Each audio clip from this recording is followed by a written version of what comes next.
Welcome to waves media Telugu. నర్సరావుపేటలో ఉమ్మడి కూటమి ప్రభుత్వం 2 ఏళ్లు పూర్తి చేసుకున్న సందర్భంగా సోమవారం నిర్వహించనున్న వేడుకలకు ఏర్పాట్లు ముమ్మరంగా సాగుతున్నాయి. లింగంగుంట్లలోని కలెక్టర్ కార్యాలయం సమీపంలో పోలీస్ పెరేడ్ గ్రౌండ్ లో జరగనున్న కార్యక్రమ ఏర్పాట్లను నర్సరావుపేట ఎమ్మెల్యే డాక్టర్ చదలవాడ అరవింద్ బాబు స్వయంగా పరిశీలించారు. స్టేజ్ ఏర్పాటు, భద్రతా చర్యలు, ప్రజలకు కల్పించాల్సిన సౌకర్యాలపై అధికారులకు పలు సూచనలు చేశారు. ప్రభుత్వం విజయవంతంగా 2 ఏళ్ల పాలన పూర్తి చేసుకున్న నేపథ్యంలో ఈ వేడుకలు ప్రజల భాగస్వామ్యంతో ఘనంగా నిర్వహించాలని ఆయన ఆకాంక్షించారు. ఈ కార్యక్రమానికి కూటమి నేతలు, కార్యకర్తలు, ప్రజలు భారీ సంఖ్యలో హాజరు కానున్నట్లు సమాచారం. మీడియా సోదరులందరికీ శుభోదయం. మరి ఇక్కడ మన ఉమ్మడి కూటమి నాయకులు, కార్యకర్తలు అందరం కూడా మరి పల్నాడు జిల్లా ముఖద్వారం నర్సరావుపేట పోలీస్ పెరేడ్ గ్రౌండ్స్లో పర్యవేక్షణ చేస్తూ ఉన్నాము. రేపు సోమవారం జరగబోయే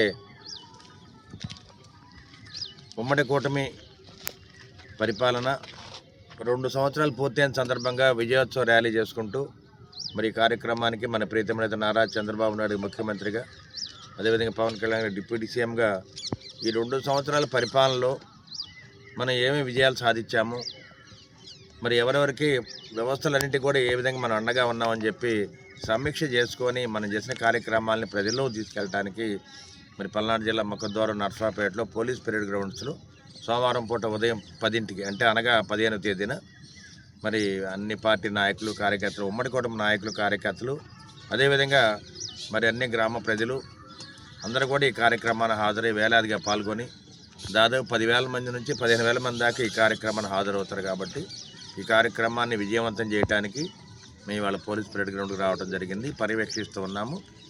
అన్ని విధాలా ఒక మంచి ప్రభుత్వాన్ని, ఒక మంచి నాయకులు నారా చంద్రబాబు నాయుడు గారు, పవన్ కళ్యాణ్ గారిని, అదేవిధంగా ఉమ్మడి కూటమిలో మరి బీజేపీ నాయకులు అందరూ కూడా కలిసికట్టుగా ఈ సభను విజయవంతం చేయాలని చెప్పి మీడియా మాకు తెలియజేస్తూ మరి ఈ కార్యక్రమానికి మరి ఇది లింగొండ జరుగుతుంది కాబట్టి మరి లింగొండ నాయకులు పెద్దిరెడ్డి గారు, అదేవిధంగా ఉమ్మడి కుటుంబ నాయకులు అందరూ కూడా రావడం జరిగింది. ఈ కార్యక్రమాన్ని విజయవంతం చేసే బాధ్యత నర్సరావుపేట అసెంబ్లీ సెగ్మెంట్లో మేము తీసుకుంటామని చెప్పి మీడియా ముఖంగా తెలియజేస్తూ మరొకసారి పల్నాడు జిల్లా ఎంపీ గారికి, ఎమ్మెల్యేలకు, ఇన్ఛార్జ్ మినిస్టర్ గారికి, అదేవిధంగా నర్సరావుపేట అబ్జర్వర్ కోవలమూడి నాని గారికి మేము ధన్యవాదాలు తెలియజేస్తున్నాము. అందరూ కూడా సమిష్టిగా ఈ కార్యక్రమాలు పాల్గొని విజయవంతం చేయాలని చెప్పి నర్సరావుపేట ఎమ్మెల్యేగా, హెడ్ క్వార్టర్ ఎమ్మెల్యేగా నేను కోరుతూ ఉన్నాను.